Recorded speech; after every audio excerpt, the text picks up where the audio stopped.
안녕하십니까. 한국 시간으로 지금 월요일 오전에 지금 이 녹화를 진행하고 있습니다. 지난주에 제가 주일날 오후에 녹화를 해서 업로드를 했는데 아마 동영상이 늦게 올라갔던 것 같습니다.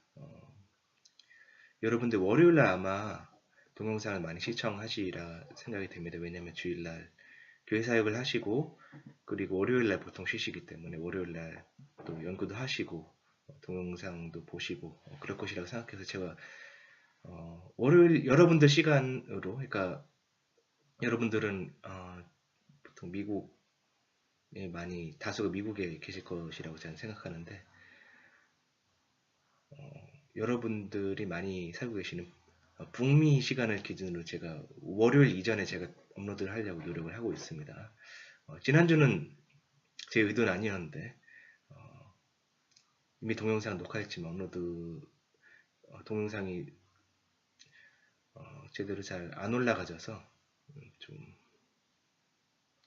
한 수요일 정도에 아마 업로드가 등록이 된 것 같습니다. 이번 주는 그런 일이 없기를 제가 진심으로 바라고 있습니다. 지금 동계올림픽이 진행되고 있는데 저는 역대 월드컵이나 올림픽 중에서 가장 차분한 분위기가 아닌가 싶습니다. 이게 올림픽이 하는지 제가 모를 정도로 차분한 분위기고 아마 한국에 살고 계시지 않은 분들은 그냥 차분하게 시간을 보내고 계실 것 같아요. 그리고 지금 설날인데 설날이 지났죠. 한국에 계시지 않은 분들께서는 어떻게 설날을 보내고 계셨습니까? 새해 복 많이 받으시길 바라겠습니다. 또 올 한 해 결실 있는 하나님의 은혜로 가득한 그러한 한 해와 또 학기가 되시길 바라겠습니다. 이번 학기는 신약 장로에 따른 성경 읽기에 대해서 여러분들에게 말씀을 드리고 있습니다. 지난주에 제가 말씀드렸던 것이 에베소서에 대해서 그리고 에베소서 서두 부분에 대해서 말씀드렸는데 이번 주에 계속 그 부분에 대해서 얘기를 나누도록 하겠습니다. 기도하고 시작하도록 하겠습니다. 하나님 아버지 감사합니다. 우리 원우님들 신약 장르에 따른 성경 읽기, 해석과 설교의 과목을 듣고 계시는 모든 원우님들에게 하나님의 은혜와 또 사랑이 있기를 소망합니다. 하나님의 말씀을 깨닫는 것이 이것을 통해서 계속될 수 있도록 하나님 도와주시고 은혜 내려주시옵소서. 감사합니다. 예수님의 이름으로 기도드렸습니다. 아멘. 에베소서 1장이 1장 3절부터 1장 14절까지 찬송하리로다 찬송 단락으로 되어 있고 1장 15절부터는 바울이 어떻게 기도를 하고 있는지 그리고 성도들을 위해서 기도하는 기도 보고 단락 prayer report 단락이 시작이 되고 있습니다. 그러니까 에베소서는 서두가 굉장히 깁니다. 그리고 서두가 길고 감사 단락 혹은 찬송 단락 굉장히 긴 찬송 단락을 가지고 있고 그 다음에 또 기도 단락을 가지고 또 긴 기도 단락을 가지고 있습니다. 제가 기도 단락과 찬송 단락을 주의 깊게 볼 필요가 있는데 그 이유는 사실은 이 기도 단락이나 찬송 단락이 그냥 이 단락 안에서 얘기하고 잊어버리고 새로운 본론 이야기를 본론에서 시작하는 것이 아니라 사실은 본론에서 할 이야기들을 사실은 상당 부분 서두 부분에서 예고하고 있기 때문에 우리가 바울 서신에서 특히 이 서두 부분을 특별하게 잘 읽어보고 해석을 할 필요가 있습니다. 찬송하이로다 1장 3절에서 시작되는 이 단어는 율로게토스 그렇게 시작됩니다. 율로게토스 호테오스 하나님께서 복되신 분이시로다 라고 그렇게 쓰여져 있습니다. 그런데 사실은 1장 3절을 잘 보시면 하늘에 속한 모든 신령한 복을 이라고 되어 있는데 율로기아 라는 단어가 나와 있습니다. 그러니까 1장 3절에서 찬송하리로다 라는 그 율로게토스와 1장 3절 후반부의 하반절에 모든 신령한 복을 율로기아는 사실은 같은 어원에서 나온 유사한 의미의 단어입니다. 그러니까 하나님께서 복되신 분이신데 하나님께서 복되신 분이시고 그냥 거기서 끝나는 것이 아니라 하나님께서 복되심 가운데 계시는데 그 복되심을 자녀인 우리에게 주시는 분이시다. 그래서 하나님께서 우리와 함께 복되신 분이 되기를 원하신다라고 지금 1장 3절에서 이야기를 하고 있습니다. 그러고 나서 1장 4절에서 그리스도께서 우리를 택하셨고 예정하셨는데 1장 5절 예수 그리스도로 말미암아 자기의 아들들이 되게 하셨다. 우리를 입양하셨다라고 되어 있습니다. 그렇다면 하나님께서 복되신 분이신데 하나님이 그 충만하신 그 복을 어떻게 우리와 공유하시느냐면 입양을 통해서 우리를 하나님 자녀 되게 함을 통해서 공유한다라고 바울이 찬송단락에서 그렇게 말하고 있습니다. 그 의미가 무엇인지에 대해서 사실은 1장 3절부터 14절까지 계속 사실은 이야기하고 있습니다. 그러니까 이 찬송단락은 그냥 어떻게 보면 지나가는 이빨은 찬송을 하고 있는 것이 아니라 하나님 찬송하면서 지금 에베소서 독자들에게 바울이 또 전하고 싶은 신학적인 메시지가 있는 것입니다. 그 측면에 대해서 서두 부분에 대해서 특별히 이야기를 나눠보도록 하겠습니다. 제가 오늘 강의안을 하나 올릴 예정입니다. 그 강의안을 잘 읽어보시고 여러분들께서 계속 진행을 해주시고 이 동영상 시청해주시면 감사하겠습니다. 이 강의안은 제가 쓴 논문인데 지금 제가 이 논문을 다 쓰고 지금 출판을 하려고 하고 있습니다. 2월 말까지는 제가 출판 저널에 학회학술지에 제가 출판하기 위해서 보낼 예정이기 때문에 리뷰를 받고 또 긴 프로세스가 있겠죠. 아마 여러분들 이 학기를 진행하시는 동안에는 이 논문이 출판돼서 나오는 것을 아마 보시지 못하실 것 같습니다. 어떻게 또 리뷰 결과가 어떻게 될지 모르니까. 사실은 제 계획은 사실은 저는 이거 영어로 썼거든요. 영어로 써서 제가 출판을 해외 저널에 계속 투고를 하고 있는데 제가 해외 저널에 보내려고 생각을 하고 있습니다. 해외 저널에 논문을 보내면 좀 출판하는 시간이 되게 오래 걸리거든요. 길면 2년 정도 걸리고 빨라도 올해 안에는 사실 나오기가 사실은 어렵죠. 어쨌든 출판물로는 여러분들이 올해 안에 보시기 어려우시겠지만 그래도 저는 미리 강의안으로 여러분들한테 이걸 나눠드리면서 그 열매를 여러분들과 함께 좀 공유를 하고 싶습니다. 제가 특별히 주목하고 싶은 단어는 오이코노미아라는 경륜이라는 단어입니다. 이 경륜이라는 단어가 한국어 성경에는 1장 9절에 나와 있습니다. 제가 읽어보면 그 뜻의 비밀을 우리에게 알리신 것이요 그의 기뻐하심을 따라 그리스도 안에서 때가 찬 경륜을 위하여 예정하신 것이니라는 경륜이라는 단어인데 이 경륜이라는 단어가 사실 헬라 성경에 1장 10절에 나와 있습니다. 1장 10절에 나와 있는 단어인데 이 의미를 설명하면서 제가 어제 말씀드린 하나님의 가족 그리고 좀 전에 말씀드린 또 하나님의 복을 자녀와 공유하는 방식이 바로 입양이라고 말씀드린 그 측면과 더불어서 한번 계속 공유를 좀 연구를 좀 해보도록 하겠습니다. 강연을 좀 보도록 하겠습니다. 에베소서에서 바울은 왜 하나님의 경륜을 언급하는가? 굉장히 특별한 단어죠. 물론 바울이 오이코노미아 경륜 혹은 유사한 동적 언어인 오이코노모스라는 단어를 바울이 말합니다. 그러니까 오이코노미아 혹은 오이코노모스를 에베소서에서만 바울이 언급하고 있는 건 아니죠. 다른 서신에서도 언급을 합니다. 근데 에베소서에서는 특별히 바울이 특별한 의미를 오이코노미아, 이 경륜이라는 단어에 부여하고 있기 때문에 우리가 좀 이 측면에 대해서 좀 생각을 해볼 필요가 있습니다. 에베소서에서 바울이 왜 오이코노미아라는 단어를 사용할까요? 경륜 어떻게 생각하십니까? 굉장히 어떻게 보면은 여러분들께서는 아마 익숙하신 단어이겠지만 사실은 이 단어가 뭐랄까 좀 익숙하지 않고 추상적이고 좀 사실 낯설게도 들릴 수 있는 단어이거든요. 성도님들에게 이 단어를 어떻게 하면 적절하게 설명할 수 있을까? 특별히 에베소서 이 서두라는 이 컨텍스트에서 이 단어의 의미는 무엇일까에 대해서 좀 생각을 해볼 필요가 있습니다. 이 경륜이라는 단어는 사실은 교회사 전체에 걸쳐서 굉장히 많은 토론거리를 제시한 단어이지만 동시에 우리가 20세기 이후, 19세기 이후에 근대 혹은 현대의 학자들이 논의를 좀 살펴보도록 하겠습니다. 근대 혹은 현대의 학자들이 논의할 때 오이코노미아의 의미는 두 가지로 갈립니다. 첫 번째 학자들은 계획이라는 의미로 해석을 합니다. 두 번째 학자들은 청지기직이라는 의미로 해석합니다. 청지기가 뭐냐면 대리자죠, 대리자. 이거 하나님께서 대리자가 되는 거예요. 두 번째 의미로 하면 하나님께서 청지기로서 스티어드죠, 스티어드십, 하나님 스티어드십을 의미한다. 그런 의미로 해석을 합니다. 뭔가 약간 안 맞을 것 같은데 어쨌든 그렇게 해석하는 학자들이 되게 많습니다. 그래서 학계가 두 부류로 양분되어 있습니다. 한 학자들은 오이코노미아는 계획이라고 해석하고 두 번째 학자들은 청직이라는 의미로 해석합니다. 청직이직이라는 의미로 해석해서 그렇다면 1장 9절에서 때가 찬 경륜 하나님께서 청직이직을 행하시는 것 그렇게 해석하는 학자들이 있고요. 또 다른 학자들 계획을 위하여 예정을 계획을 위하여 예정한다고 하면 약간 이상하죠, 이것도. 왜냐면 계획에 따라서 예정하셨다라고 하는 것도 아니고 계획을 위한 계획이라고 하면 사실 계획 혹은 뜻이란 말이 1장 11절에 보면 나오거든요.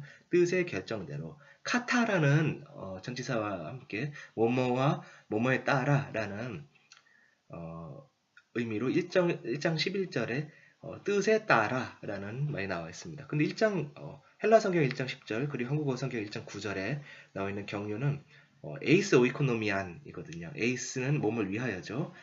그러니까 제가 생각할 때 계획이라고 말하면 안 될 것 같아요.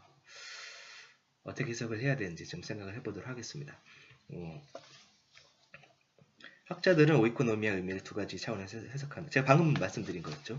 첫 번째 그룹의 학자들은 오이코노미아를 계획으로, 특별히 구원과 관련된 계획으로 해석합니다. 예를 들어서 한스 빈디시, 울리 루츠, 오스카쿨 아주 저명한 독일 혹은 스위스 학자들이죠. 하나님의 구원 계획으로 이해합니다. 최근에도 마가렛 미첼의 사실 많이 읽히는 골로새서 주석, 아니 에베소서 주석이죠. 에베소서 주석 중에 하나가 마가렛 맥도날드가 쓴 건데 마가렛 맥도날드가 계획이라고 이렇게 얘기를 하더라고요.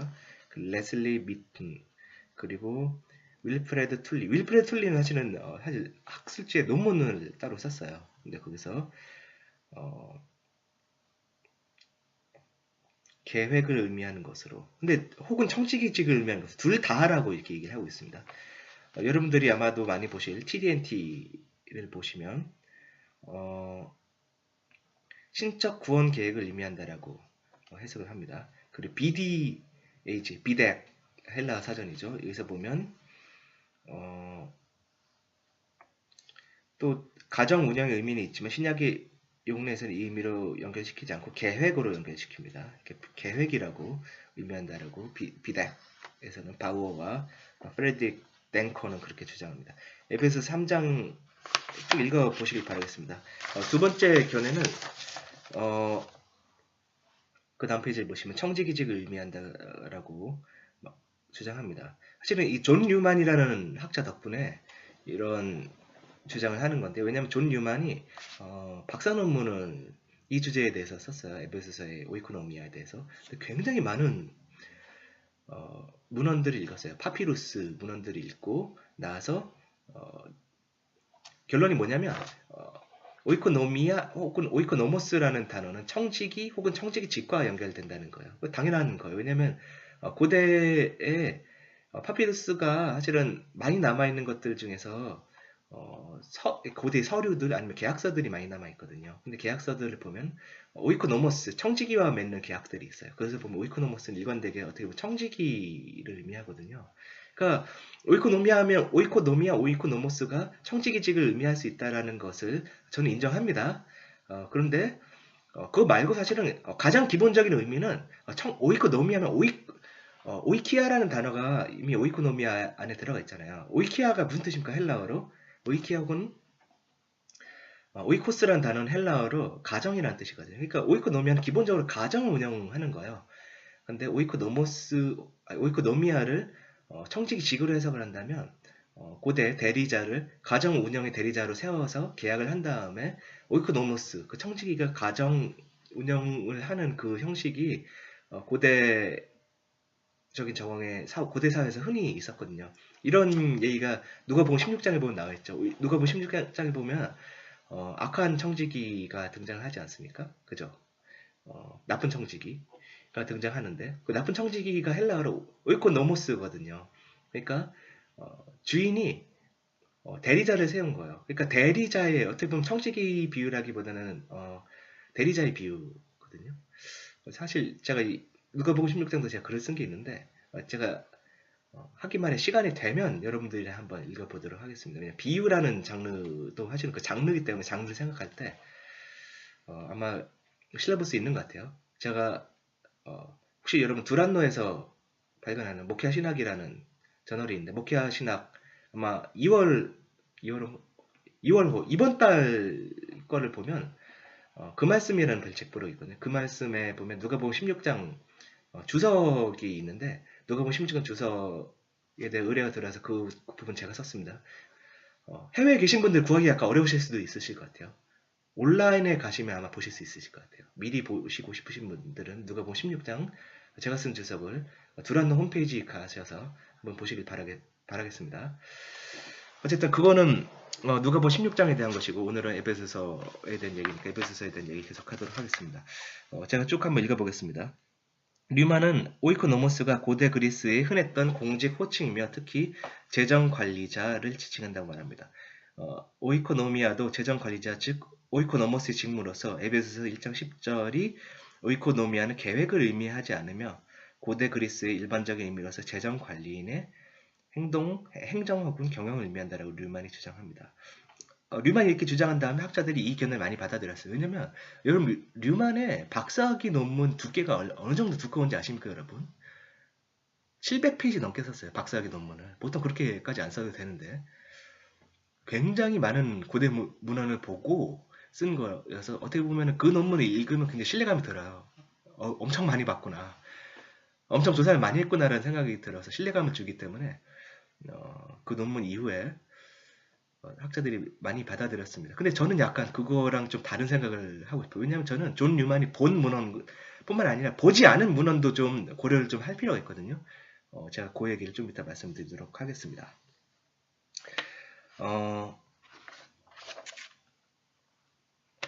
그 다음 페이지를 보시면 섹션 2로 가도록 하겠습니다. 오이코노미아의 어휘적 데이터 본장에서 오이코노미아에 대한 몇 가지 어휘적 데이터를 간략하게 조사할 것이다. 전반적인 오이코노미아 용례는 존 뉴만이 박사학위 논문에서 이루어진 광범위한 조사를 참조할 수 있을 것이다. 혹시 관심 있으신 분들은 보시기 바라겠습니다. 어디서 구하냐? 정말 관심 있으신 분들은 제가 하나 보내드리겠습니다. 왜냐면 이거는 퍼블리시 된 게 아니거든요. 그냥 오픈 액세스예요. 누구나 다 볼 수 있는 거기 때문에 제가 여러분들한테 보여드려도 저작권 위반에 아닙니다. 이거는 그냥 공유해도 상관이 없는 거기 박사학위 논문이기 때문이죠.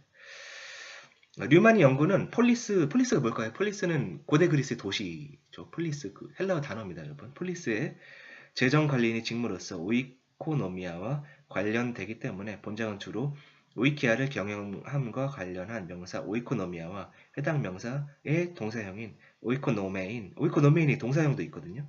이 용례를 한번 조사해보자. 저는 여러분들한테 제안하는 문헌은 두 가지 종류의 문헌입니다. 첫 번째는 리터럴리한 문헌입니다. 리터럴리한 문헌들은 여러분들이 혹시 로앱이라는 하버드대학교 출판부에서 나오는 고전학 총서를 여러분 알고 계십니까? 모르셨으면 꼭 아셔야 됩니다. 여러분 로앱 거기서 보시면 플라톤, 아리스토텔레스, 플루타르크, 아리스토파네스, 소포클레스 굉장히 온갖 그 그리스 로마 문헌들을 수백 권에 걸쳐서 원문과 번역을 실어놓은 거거든요. 굉장히 좋은 추천할 만한 책입니다. 특히 성서학을 공부하시는 분들은 좀 관심을 두시고 좀 읽으실 필요가 있는 총서입니다. 로앱을 보시면 리터럴리한 문예적인 자료들이 나오거든요. 그 자료에 보면 크세노폰, 필레데모스 아니면 테오프라스토스 같은 고대 저자들이 나옵니다. 그 로앱에 없는 자료도 있어요. 제가 본 자료 중에서. 제가 로앱만 본 건 아닙니다, 물론. 왜냐면 로앱이 모든 걸 커버하지 않기 때문에.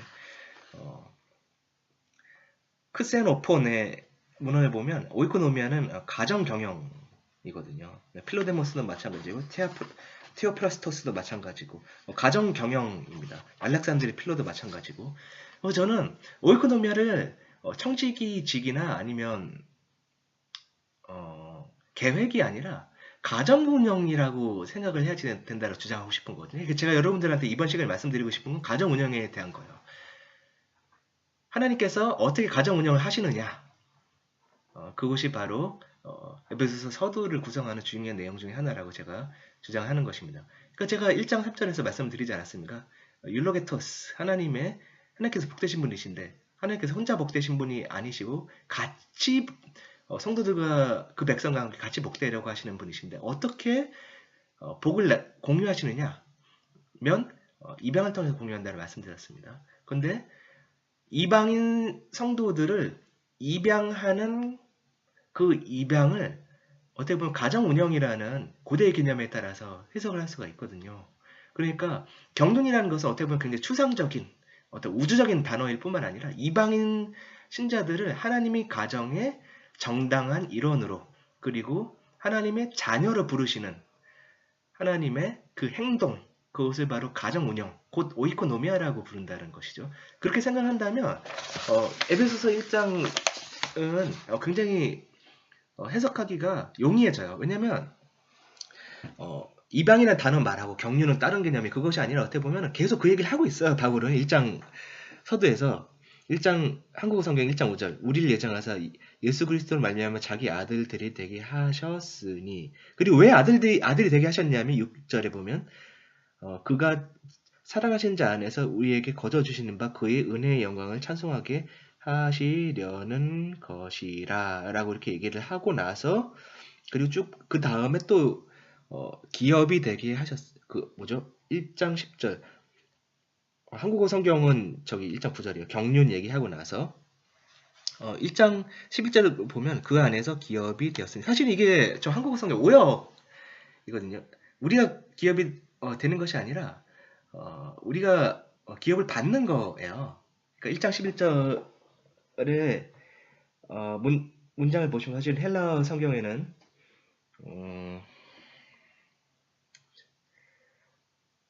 1장 11절이죠. 에클레로테멘이라고 되어 있는데 이 에클레로테멘이라는 이 문장을 우리가 기업이 된다라고 이렇게 해석을 하고 있어요. 근데 에클레로테멘은 여러분 클레로스가 헬라어로 기업이란 말이거든요. 기업이 뭔 것 같아요, 여러분? 기업은 회사란 뜻이 아닙니다, 여러분. 회사가 아니라 상속이에요, 상속. 우리가 기업이 되는 것이 아니라 우리가 상속자가 되어서 기업을 받는 거예요. 받는 거. 그러니까 어떻게 보면은 1장 11절은 좀 한국어 성경은 잘못된 번역이라고 생각합니다. 그러니까 1장 11절에 보면 상속을 받는 얘기가 나오거든요. 상속물을 받고 그 다음에 14절 이는 우리의 기업이 보증이 되사 갑자기 기업이 보증이 된다는 얘기가 나오네요. 이건 또 무슨 얘기입니까? 우리가 상속을 받는데 하나님께서 우리가 받은 상속에 대한 보증을 알아본을 주신다는 얘기거든요. 흥미롭고 놀라운 이야기입니다. 상속에 대한 얘기가 계속 나오고 있습니다. 근데 상속 따로, 기업 따로, 그 1장 18절은 기업 얘기 또 나오거든요. 성도 안에서 그 기업의 영광이 풍성히 우리가 받는 그 상속물이 얼마나 놀라운 것인지에 대해서 얘기를 하는데 이것이 상속물 따로, 입양 따로, 경륜 따로가 아니라 사실은 입양해서 상속자로 세우는 것, 그것까지가 사실은 고대의 가정운영 내용이거든요. 고대는 입양을 왜 했을까요, 여러분? 고대, 사실 제가 이것도 논문 쓴 게 있는데 여러분들이 아직 안 나눈 것 같아요. 제 주된 관심사 중에 하나가 하나님 가족이거든요. 그래서 여러분들이 고대 입양이라는 관점을 좀 아실 필요가 있습니다. 혹시 궁금하신 분들은 제가 나중에 이 동영상 통해서 나누도록 하겠습니다. 하나님께서 고대에서 입양을 왜 할까요? 그러니까 요즘에 이렇게 불쌍해서 그죠? 불쌍한 고아원인 아이를 데려와서 키운다 어떤 그런 개념이 있잖아요. 근데 고대에는 고대 입양을 사실 현대 입양이랑 좀 달라요. 고대 입양은 상속자가 없을 때에 자녀 중에서 상속자가 없을 때 상속자를 세우기 위해서 입양하는 거예요. 그러니까 고대 입양이라는 개념은 상속이라는 개념과 뗄래야 뗄 수 없는 관계거든요. 굉장히 흥미로운 중요한 내용입니다. 근데 앞에 나와 있는 1.5절에 나와 있는 입양과 그 뒤에 나와 있는 세 번에 걸쳐서 지금 이야기가 되고 있는 상속과 그리고 오이코노미아 경륜은 다른 개념이 아니라는 거죠. 오이코노미아는 사실은 입양과 상속의 개념을 다 묶어주는 개념입니다. 왜냐하면 고대 오이코노미아는 가정 운영으로서 자녀를 상속하고 자녀를 입양하고 상속자를 세우는 그 문맥에서 이해가 되어야 된다라고 저는 주장하고 싶습니다. 그것을 위해서 저는 제가 본 자료는 사실 파피루스 자료들이에요. 파피루스 자료들을 사실 우리가 좀 많이 볼 필요가 있습니다. 여러분들 아마 파피루스 자료를 많이 못 보셨을 것이기 때문에 제가 좀 몇 개를 좀 읽어드리도록 하겠습니다. 그러니까 파피루스 자료 중에서 제가 시대별로 다양한 파피루스 자료들이 있거든요. 그것을 다 보기보다는 좀 좁혔어요. 기원 전 2세기부터 기원 후 2세기까지. 그러니까 400년 어간. 왜냐면 이 가정 운영이나 아니면은 상속, 입양 어떤 그런 제도들이 사실 시간에 따라서 좀 바뀔 수가 있거든요. 그러니까 시대착오적인 오류를 저지르지 않기 위해서 자료를 약간 좀 한정시켰습니다. 자료를 한정시켜도 사실은 고대 파피루스 자료는 번역되지 않고 출판됐지만 사실은 연구되지 않은 자료들이 정말 엄청 많아요. 10만 개 정도 돼요. 10만 개 중에서 10만 개를 제가 다 볼 순 없죠. 그 중에서 제가 한 500에서 1000개 정도 보고 나서 여러분들한테 제가 그 결과를 말씀드리도록 하겠습니다. 4페이지 보면 4페이지.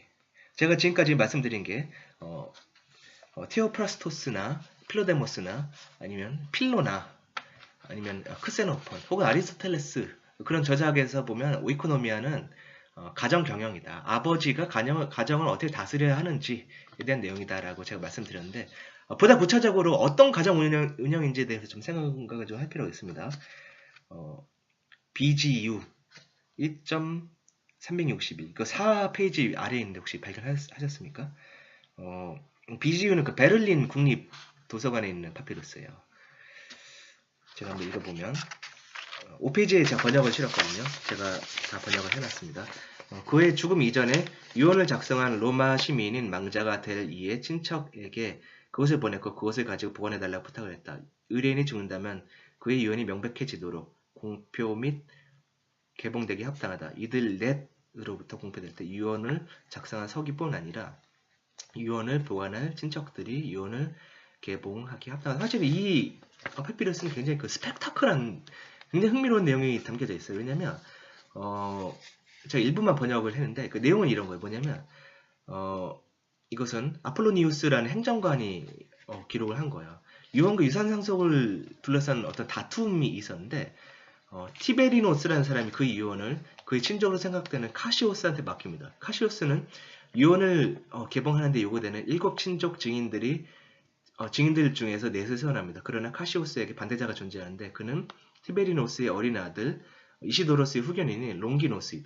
그는 카시오스가 티베리노스의 친족이 아니며 필요한 친족 증인들이 정족수에 미치지 못하므로 유언은 공개되어서는 안 된다고 말하며 오히려 티베리노스의 노예인 타세우스가 유산으로 남겨진 집을 차지하려고 한다고 고발하며 타세우스가 카시오스의 공범이며 증인들이 인장들을 위조했다고 말합니다. 위 기록에서 카시오스는 유언자가 죽었을 때 그는 그것을 공개할 의무를 지닌다고 말합니다. 누군가 후견인이 유언자의 재산을 가로채려고 하는 시도가 있다라고 누군가 주장을 하는 거예요. 누군가 그 유언을 보관하고 있는 사람이 유언자의 재산을 가로채려고 한다고 후견자가 지금 주장을 하고 있는 겁니다. 근데 여기서 유언이라는 단어와 오이코노미아라는 단어, 유언이 디아테케죠. 디아테케와 오이코노미아가 동의어로 사용이 되고 있거든요. 제가 그 관찰을 하고 있는 겁니다. 그래서 우리는 고대 유언이 상속자를 세우고 재산을 분배하는 계약서라는 점을 고려할 필요가 있죠. 그래서 오이코노미아가 여기서는 가정 운영이라는 의미로 사용되는데 특별히 어떤 가정 운영이냐면 아버지의 유산의 상속자를 세우는 과정인 유언과 동일시되고 있다는 거. 그래서 오이코노미아를 일종의 가정 운영으로서 아버지가 아버지의 유산을 상속하는 개념과 동일시한 증거를 우리가 발견을 합니다. 그러니까 오이코노미아가 뭐냐면 상속자를 세우는 거예요. 이분원에서 그렇게 그런 의미로 사용이 되고 있죠. 제가 다른 문헌을 좀 보고 말씀드리면 이 PMICH 505.340 이게 5페이지 아래에 있는 겁니다. PMICH는 미시간 대학교 혹시 그 미시간주 애나버에 있는 대학교인데 그 대학이 그 파피루스 고대 파피루스 연구로 굉장히 유명한 학교입니다. 여러분 그 미시간 대학교 공대로 유명한 학교인데 사실 파피루스 연구도 굉장히 많이 하는 학교입니다. 그 학교에서 보관하고 있는 파피루스 중에서 하나는 굉장히 많아. 이 미시간 대학에서 보관하고 있는 파피루스가 그 근방에 애나버 근방에 사시는 분들 한번 보러 보셔도 괜찮지 않을까 싶습니다. 저는 애나버 근방에서 살았는데 제가 그 근방에 살 때는 제가 10년 전쯤에 그 근방에 살았는데 이런 게인지 몰랐어요. 좀 아쉽습니다. 저는 제가 번역을 했는데 한번 보도록 하겠습니다. 번역은 6페이지에 있습니다. 리시마코스의 아들이며 몇 세이며 이게 잘 보존이 안 돼서 사실은 원문 전체가 뭐라고 써져 있는지 사실은 다 몰라요. 중간중간에 비어있는 부분이 있습니다. 이런 거는 그냥 제가 공란으로 남겨놓겠습니다.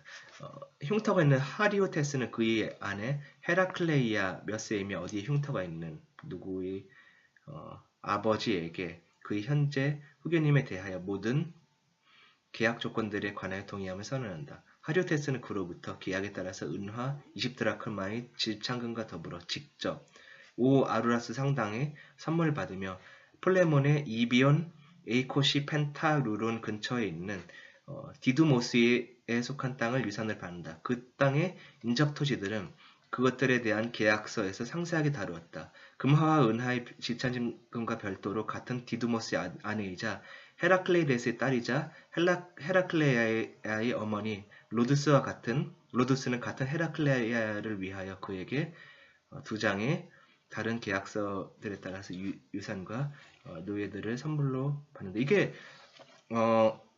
사위에게 줄 지창금과 선물 그리고 유산의 증여에 대한 고대 계약서입니다. 근데 여기서 보면 이 계약서가 오이코노미아와 동일시되고 같은 말로 사용이 되고 있거든요. 그래서 보시면 제가 헬라어로 표시를 해놨습니다. 고대 지창금은 어떤 개념이냐면 고대는 지창금이라는 개념이 있었습니다. 신부의 아버지가 결혼하는 신부한테 돈은 혹은 뭐 토지 아니면 재산을 주는 거예요. 지창금을 왜 줬냐? 그 이유가 뭐냐면 미리 아버지 유산을 나눠주는 거예요. 그러니까 지창금이라는 것은 일종의 유산 분배 행위의 일종이거든요. 근데 오이코노미아가 지창금과 그 유산 상속에 대한 계약서를 지칭하는 것으로 쓰이고 있습니다. 그러니까 오이코노미아라는 것은 어떻게 보면은 가정 운영, 특별히 아버지가 어떤 행동을 하는 가정 운영이냐면 상속물을 나눠주는 가정 운영과 관련된다라고 제가 말씀을 드립니다. 근데 이런 게 제가 몇 개를 다 찾았어요. SB 16.12334 아니면 6페이지 아래에 있는 PMICH 3.186 이것도 다 비슷한 얘기를 하고 있거든요.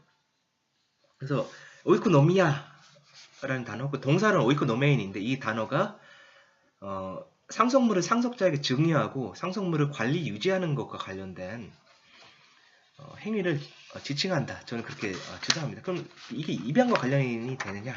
여러분 저 8페이지를 보시면 8페이지 P-콜 3.58 P-콜은 저 쾰른 박물관에 있는 파피루스입니다.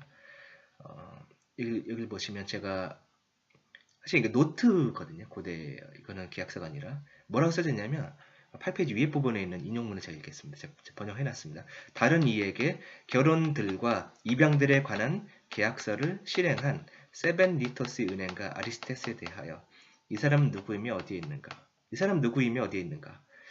이런 흥미로운 얘기를 하는데 여기서 보시면 결혼과 입양에 대한 계약서를 실행한 그러니까 입양이라는 단어는 물론 그 헬라어 단어로 사실은 여러분들이 알고 계시는 에베소서 입양 아들이 되게 한다는 그 단어 히오테시아거든요. 히오테시아 입양이에요. 그래서 아들이 되게 한다라는 단어는 아들이 된다는 말 자체가 사실은 입양이라는 단어이기도 하지만 보다 구체적으로 1장 5절은 입양하셨으니라고 번역하는 게 더 좋을 것 같아요. 그런 단어가 히오테시아라는 단어 하나가 있고요. 그리고 여기서는 히오테시아 말고 사용된 단어가 테크노테시아거든. 테크노테시아의 복수소유격이 테크노테시온입니다. 그래서 여기 테크노테시온이라고 되어 있는데 자녀 삼는 거거든요. 자녀 삼는 거. 그래서 자녀 삼는 것을 실행하는다 라고 말할 때 이것을 오이코노미아, 입양을 오이코노미한다고 하거든요. 그 위에 파피루스는 고대 아르시노토스에서 거주했던 제논이라는 사람의 메모다. 이 짧은 메모로부터 우리가 알 수 있는 배경과 내용은 많지 않은데 적어도 우리가 두 가지를 알 수 있다. 첫 번째는 위에서 우리가 본 파피루스 패턴과 마찬가지로 오이코노미아의 인접 언어가 싱글화페는 계약서라는 뜻입니다. 계약서라는 언어, 앞에서 제가 그 얘기를 하고 있거든요. 좀 읽어보시면 무슨 뜻인지 아실 것 같아요. 오이코노미아가 싱글화페랑 동료로 쓰인다는 거예요. 싱글화페가 뭐냐면 가정 운영에 대한 계약서거든요. 그 오이코노미아가 가정 운영을 나타내, 가정 운영을 실행하는 그러한 의미를 지니고 있다라고 제가 주장합니다. 두 번째는 이 계약서는 결혼과 입양과 관련되어 우리는 입양에 대한 계약 서류를 실행하는 오이코노미아라는 동사를 표현하고 있다는 점을 주목할 필요가 있다. 이것은 결혼뿐만 아니라 입양을 주관하고 계약하는 행위도 가정 경영으로서 오이코노미인 함으로 이해가 될 수 있다는 것을 우리가 알 수가 있습니다. 그러므로 우리는 집 혹은 땅을 유지하고 관리하는 의미에서 오이코노미아와 인접 언어가 사용될 뿐만 아니라 우리는 오이코노미아가 상속자를 세우고 땅을 포함한 집안의 재산을 상속하고 계약하는 문맥 속에서 사용된다는 거죠. 그러니까 입양, 상속이라는 개념을 묶어줄 수 있는 단어가 가정운영, 아버지 가정운영이라는 개념으로 묶어줄 수 있다는 것을 저는 말씀을 드리고 싶습니다. 그러니까 오이코노미아가 싱글화페, 계약서와 동료로 사용될 때는 이 오이코노미아가 상속 혹은 계약, 상속 혹은 입양과 관련된 계약이라는 거죠. 제가 파피루스 자료들을 이렇게 보고 8페이지, 9페이지도 이 얘기를 하고 있거든요. 제가 그래서 사실은 리델 스코트 LSJ 사전 그리고 BDAG도 비평을 했어요. 읽어보시길 바라겠습니다. 비덱 사전도 제가 생각할 때는 업데이트가 좀 필요한 부분이 있어요. 왜냐면 리델 스코트 사전이든 비덱 사전이든 둘 다 20세기 초반까지 발견된 파피루스 자료들을 기준으로 쓰여졌거든요. 그러니까 저는 LSJ랑 비덱 사전 좋아하는데요. 저도 항상 그 사전을 어떻게 보면 끼고 사는 사람입니다. 저도 그 사전은 늘 본 사람이지만 업데이트는 필요하다는 거. 사람이 편찬한 건데 어떻게 보면은 완전한 건 없죠. 업데이트가 되지 않을까 싶습니다. 비평한 내용이 9페이지 있고요. 한번 보세요. 보시면 그 결론은 이 섹션의 결론은 그러니까 9페이지 아랫부분에 보면 1, 2, 3번으로 제가 썼습니다. 오이코스 혹은 오이키아와 관련된 오이코스, 오이키아가 뭡니까? 집이거든요. 집, 가정이거든요. 가정과 관련된 개념으로 오이코노미아 혹은 오이코노메인이 사용되었을 경우에는 이것을 재정관리인이 재정을 관리하는 청지기직이 아니라 가정을 관리하는 개념으로 생각해야 된다. 재정관리가 아니라 가정관리로 가정경영으로 생각해야 된다. 그리고 이것은 대행자가 가정을 관리하는 것이 아니라 대리자가 관리하는 것이 아니라 아버지가 관리하는 것, 가정 운영과 관련된 거. 왜냐하면 에베소서 1장 3절을 보시면 하나님께서 아버지거든요. 하나님께서 아버지로서 1장 10절 11절을 보시면 기업, 그죠? 상속, 우리를 상속자로 삼으시고 우리에게 입양하시고 충만히 주시는 어떤 그런 것들 아버지로서 하시는 거거든요. 그러니까 이미 에베소서 1장 앞부분에서는 가정이라는 가정 언어가 등장하고 있습니다. 아버지, 그죠? 아버지, 자녀, 상속, 입양. 이런 문맥이 등장하면 저는 가정 운영이라는 측면에서 해석을 해야지 되고, 특별히 가정, 즉 아버지가 이미 등장하고 있기 때문에 에베소서 1장에서는 아버지가 청직이냐 그게 아니라 아버지가 가장으로서 집이 주인인 거죠. 오이코 데스포테스, 집주인으로서 하시는 행동이다.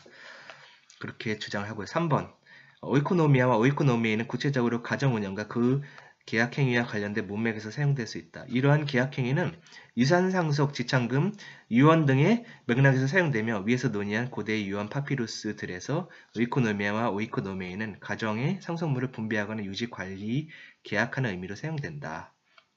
그러니까 저는 오이코노미아와 오이코노메이는 상속물을 분배 관리하는 것을 의미하는 상투적인 의미로 사용되었고, 특히 고대 유언은 상속자를 세우고 상속물을 분배한 일종의 상속계약서다. 이렇듯 상속, 입양, 유언 등의 문맥에서 오이코노미아가 사용될 수 있었다면 이런 문맥에서 에베소서에서 사용된 오이코노미아가 이런 차원에서 어떤 의미를 지니는지도 우리가 좀 생각을 할 필요가 있다 말씀드리겠습니다. 3번 에베소서에서 사용된 오이코노미아는 10페이지 중간에 나와 있는 그 단락은 그 에베소서 바깥쪽에서 사용되고 있는, 에베소서가 아닌 에베소서 이외의 다른 바울 서신에 사용되고 있는 오이코노미아와 오이코노모스의 용례들에 대해서 제가 설명하고 있는 겁니다. 근데 저는 그러니까 10페이지부터 아래 단락을 보시면 우리는 특별히 에베소서 1장이 상속의 맥락에서 언급된다는 점에서 유의를 할 필요가 있다. 제가 말씀드린 겁니다. 근데 상속이라는 말이 그냥 바울이 하고 그냥 끝난 게 아니라 3장에 가면 상속 얘기 또 하거든요. 바울이 어디서 할까요? 에베소서 3장을 보시면 3장 6절 이는 이방인들이 복음으로 말미암아 그리스도 예수 안에서 함께 상속자가 되고, 그죠? 상속자가 되고 함께 지체가 되고 함께 약속이 참 공동 상속자가 된다는 얘기가 나거든요. 근데 공동 상속자가 얘기가 나면서 3장 2절 은혜의 경륜 얘기 또 나오죠. 오이코노미아 또 나와요. 그리고 3장 9절 비밀이 경륜 얘기 나옵니다. 여러분 어떻게 생각하십니까? 이 문맥을. 에베소서에서 사실 상속 얘기와 더불어서 그 맥락에서 나오는 것은 사실은 오이코노미아, 경륜이라는 것을 우리가 좀 기억을 할 필요가 있습니다. 그러니까 오이코노미아는 상속이라는 문맥 가운데서 사용된 언어다.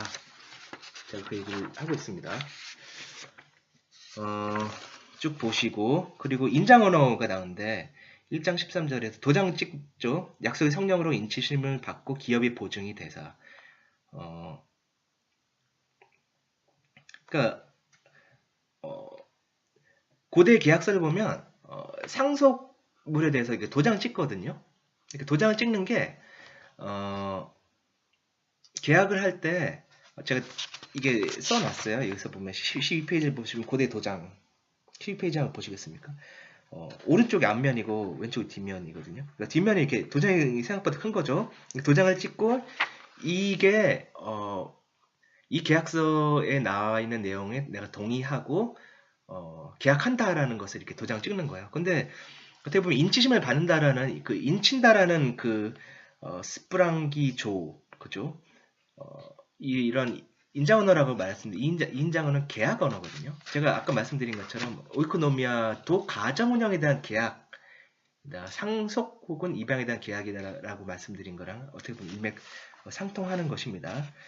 그러니까 계약적인 이미지인 거죠. 이 1장 13절에 나오는 인치심이라는 이 계약적인 이미지도 사실은 오이코노미아라는 그 맥락과 벗어나는 것이다. 한번 꼭 읽어보시길 바라겠습니다, 여러분. 제가 시간이 없으니까 빨리 넘어가서 덧붙여서 오이코노미아는 미스테리온, 비밀이라는 그 문맥에서 좀 언급이 됩니다. 왜냐하면 1장 9절에서 그 뜻의 비밀을 비밀이란 말 나오고 1장 9절에서 아예 그 소위급 구문으로 비밀이 경륜이라고 나옵니다. 왜 비밀이랑 경륜이 같이 나올까요?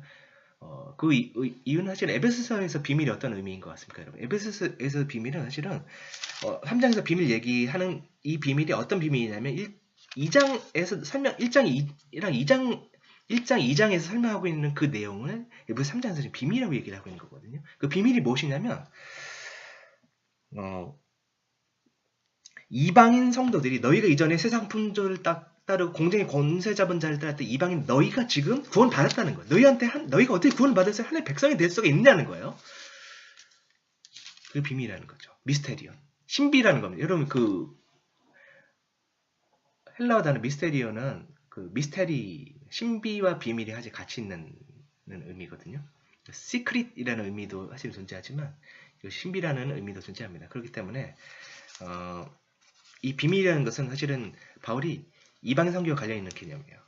바울이 이방인 선교를 했고 그 이방인 선교의 결과로 하나님 백성의 이방인들이 포함되었어요. 그 이방인 포함이 비밀이라는 거죠. 저는 그러한 의미로 사용이 된다면 저는 에베소서의 수신자들이 지금 이방인들이거든요. 에베소서에 있는 이방인 수신자들. 근데 이방인 수신자들 지금 하나님의 자녀로 이방이 된 거예요. 그게 비밀이라는 거죠. 그리고 이방인 신자들을 입양하고 상속자로 세우는 것, 그것이 바로 오이코노미아, 하나님의 가정 경영이라는 겁니다. 저는 그렇게 주장을 합니다. 그리고 읽어보시기 바라겠습니다. 여러분 13페이지에 그 비밀 얘기를 했습니다. 가족 개념 얘기를 제가 쭉 자세하게 했고 사실 이 가족 얘기를 바울이 그냥 요번에 하고 그냥 1장에 하고 그 잊어버리고 굳이 얘기 안 하는 것이 아니라 3장에 보면 상속 얘기 나오고 오이코노미아 얘기 나오기 때문에 사실 가정에 대한 이야기가 계속 이어져서 나오는데 2장에서도 가정 운영 얘기해요. 아니 가정 얘기를 해요. 가정 운영이 아니라 가정 얘기를 해요. 가정 얘기가 어디 나옵니까? 제가 얘기 썼거든요. 이게 오이코스 아니면 오이키아 그 가정 언어가 사실 계속 반복이 되고 있어요. 제가 2장 19절 22절 15페이지를 보시면 그 얘기는 제가 썼습니다. 파로이코이 파로이코이가 뭐냐 집 바깥에 있는 사람이거든요. 오이케이 오이 투 대우 오이케이 오이 하나님의 가족 멤버라는 뜻입니다. 하나님의 가족 멤버 여기 권속이라고 하냐 2장 19절 한국어는 권속이라고 번역이 돼 있죠. 권속이 도대체 뭐 너무 때로는 어렵게 번역을 해요. 오이케이오스라는 거죠. 가족의 멤버라는 얘기입니다. 너희가 지금 가족의 멤버가 너희가 원래 파로이코이 오이코스 바깥에 있는 존재들이었는데 가정 바깥에 있는 존재들이었는데 하나님의 가정 안에 들어가서 너희가 하나님의 가족의 멤버십을 가졌다. 지금 1장에서 얘기하는 하나님의 가정이라는 얘기를 계속 이어서 2장에서 지금 하고 있는 거거든요. 그리고 성장 언어가 나옵니다. 성장 언어가 주 안에 성전이 되어가고 2장 21절에서 그 얘기를 하는데 그 성장 언어도 사실은 계속 오이코 도메 집을 세운다는 그 언어로 이렇게 나오고 있어요. 그리고 카토이케 테리움 에베소서 2장 22절에서 거하기 위하여 거한다는 게 어디에 건다는 거예요? 어디에 거냐? 집에 건다는 거거든요. 여러분 성전 언어랑 지금 가정 언어가 지금 결합이 돼서 나오고 있는 거예요. 성전 언어만 딸랑 나오는 것이 아니라 저는 이 하나님의 오이코노미아가 에베소서 1장부터 3장까지 주제라고 생각합니다. 근데 에베소서 4장부터 6장까지는 그럼 뭐냐? 그것은 우리의 오이코노미아죠. 여러분 에베소서 4장부터 6장까지를 하우스홀드 코드, 가정 율례라고 부릅니다. 근데 여러분 가정 율례를 헬라어로 뭐라고 하는지 아십니까? 가정 율례를 헬라어로 오이코노미아라고 해요. 오이코노미아. 신기한 일이죠. 그래서 4장부터 6장까지 가정 율례를 보고 고대 독자들은 이건 오이코노미아라는 것을 생각할 수 있었을 거예요. 성도들의 오이코노미아는 4장부터 6장까지에 걸쳐 나왔습니다. 하나님의 오이코노미아는 어디서 나오죠? 1장부터 3장까지 보면 나와 있습니다. 그러니까 여러분들은 하나님을 본받는 자가 되라라고 말하는 5장 1절에 이 말을 우리가 충분히 이해할 수가 있는 거예요. 하나님께서 가정운영을 어떻게 하셨어요? 하나님께서 가정운영을 어떻게 하셨는지 보고 너희도 가정에서 그렇게 가정운영을 하라는 거죠. 1장부터 6장까지 어떻게 보면 오이코노미아라는 단어로 그 의미를 묶을 수 있다라고 저는 그렇게 주장을 하고 싶습니다. 1장부터 3장까지는 하나님이 오이코노미아, 그리고 4장부터 6장까지는 성도들의 오이코노미아죠. 그 얘기를 제가 이렇게 쭉 썼습니다. 결론을 보시면 16장. 본 논고는 오이코노미아를 계획 혹은 청지기직으로 이해를 해야 된다. 하나님이 아버지로서 가정 경영을 지칭하며 특히 이방인들을 유대인들과 약속의 공동 상속자와 양자로서 약속된 상속에 참여할 수 있도록 하는 가정 운영의 문맥에서 이해되어야 된다. 상속이라는 게 굉장히 중요한 의미가 있습니다. 차차 말씀드릴 것 같아요. 신약의 핵심되는 단어 중에 하나인데 굉장히 많이 나오고 있는데 이 단어가 신약 성경에 많이 나오거든요. 근데 우리는 부지불식간에 좀 인식을 못할 때가 있어요.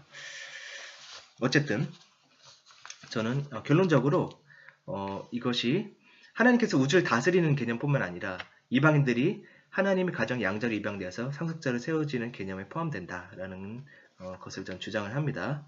그래서 맨 마지막 문장 오이코노미아는 구원 계획 혹은 하나님의 청지기직보다는 가정과 상속과 관련하여 이방인들이 하나님이 가정에 양자와 상속자로 들어와서 유대인들과 동일한 공동 상속자가 된 거죠. 유대인들과 공동 상속자가 된 신비 미스테리움과 관련된 하나님의 가정 운영을 지칭한다고 저는 주장합니다. 이번 주에 토론하실 내용은 제가 말씀드린 이 논고에 대해서 좀 토론해 주셨으면 좋겠어요. 제가 말씀드린 내용에 대해서 어떻게 생각하세요? 동의하시는지 아니면 동의하시지 않는지. 제가 이 내용을 제가 학회에서 한번 발표한 적이 있는데 아주 토론이 엄청 뜨거웠습니다. 학자들이 질문도 많이 하시고 여러분들도 저한테 질문해 주시거나 아니면 반박하시거나 아니면 동의를 해 주시거나 토론에서 그렇게 얘기를 해 주시면 되겠습니다. 이야기 들어주셔서 감사합니다. 제 기도하고 마치겠습니다. 하나님 아버지 감사합니다. 우리 전도사님들, 우리 목사님들, 선교사님들 계신 모든 곳에서 영육간에 강건하시며 하시는 사역마다 말씀으로 풍성하실 수 있도록 충만하실 수 있도록 늘 도와주시옵소서.